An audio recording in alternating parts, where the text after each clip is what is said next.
What's up guys, Max here, and along with the latest Nintendo Direct, Iwata has graced us with the recent reveal of the latest Smash Bros. Character, and it's Little Mac. Unsurprisingly though, myself and Matt have had some recent debates talking about Little Mac on Yo Video Games and other characters that would potentially appear in Smash Bros. As recent new characters.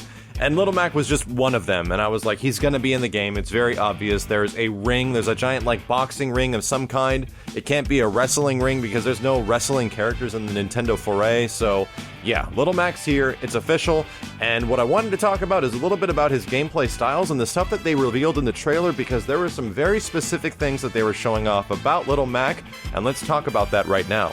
Initially, Little Mac comes across as being extremely powerful within all these myriad of attacks that he's showing off, but there are a few things that we can talk about that make him not as good as we might think. For one is his range. The range of his attack seems relatively short in comparison to other characters. Some characters have weapons in this game and that extends their range. It really depends on what Little Mac has as far as moves that go a greater distance.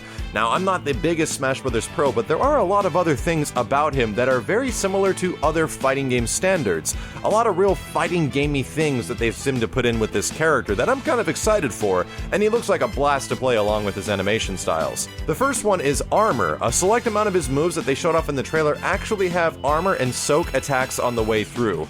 This does apply to some other things in Smash Bros., but this is a very unique thing that is applied in a lot of other fighting games nowadays with power characters. You can power through an attack and soak some damage a little bit depending if you do get hit while you're armored, but essentially deal a huge blow without anybody being able to stop you unless they dodge. The other big one is his mobility, being able to juke and weave. This was extremely reminiscent of Steve in the Tekken series and how he plays. Sure, Dudley has kind of similar things as well as most boxers in fighting games because, come on, their styles are very similar throughout the majority of fighting games that they are in, and Little Mac is no exception. We see some things that actually are, instead of actual dodging mechanics which are universal to Smash Brothers, things that are avoiding projectiles, him actually dashing under projectiles and things like that, so he might have an abilities or select abilities that allow him to get around range zoning to an extent, which is good for this character, meaning that you're going to have to be extremely mobile focused, and as most of you guys know, when it comes to higher level competitive Smash Brothers and the majority of fighting games, getting really good at the mobility is a huge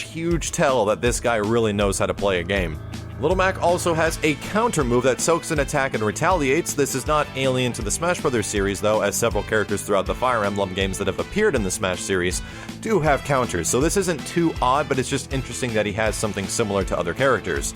However, it does appear that Mac has a huge weakness in comparison to a lot of other Smash characters, and that's his recovery ability.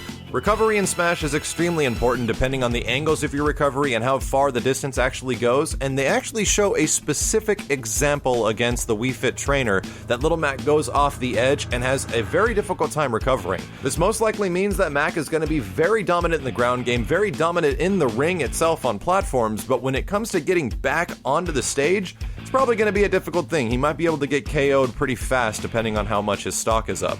And last but not least is his unique KO meter. This is something that's actually fairly special throughout the entire Smash, at least the new Smash Bros. Game, because it's an additional element, it's an additional gameplay element, and I was theorizing different things that this could possibly lead up to be, but the more you look at the trailer and it's edited a certain way to kind of cover up what it is, and appears to be a charged attack, but the thing I'm kind of curious about is that it might just be an exaggerated smash attack. Of course, with smashing you can hold down the attack and it charges up for longer and more damage, but I'm curious if this is just that or there's something more involved. You do see him charging several times throughout this trailer, and I'm pretty sure that's what it's hinting towards, that he's got this special unique thing that if you're able to charge a lot, his KO meter gets even higher and you're able to deliver a blow that might be even more powerful than smashes of other characters charged up. I'd like to see the different variances, if there's better ways to charge this and stuff like that, but it could be something fairly interesting, and this is extremely fighting gamey, you know? It's really cool that they're putting these in-depth elements into the game, but until we actually play it and understand how it works, then we'll really figure it out.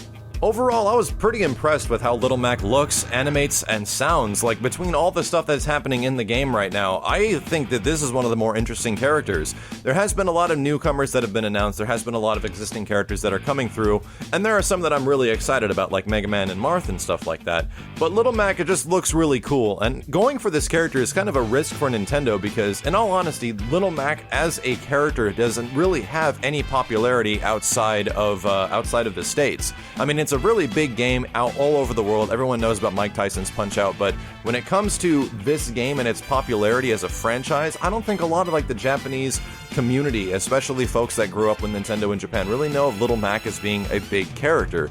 So it's interesting that they're looking for a much broader range of characters to throw into the game, making me only hope that characters like Bayonetta maybe can actually see an appearance, or, you know, Wonderful 101 characters. Who knows, guys? Let me know what you think of Little Mac. What do you think of his playstyle? Are you looking forward to using him? Do you think he looks crazy overpowered right now? Because Mac being announced and finally seeing how he's playing is getting me pretty excited, and I'm looking forward to doing potentially more of these breakdown videos if there's really unique mechanics introduced throughout the characters. Either way, thank you dudes a ton for watching. Expect more future Smash Brothers content coming very soon as there's more trailers, and as soon as we hopefully get to play the damn game at E3 this year. My name is Maximilian, and I will see you guys next time.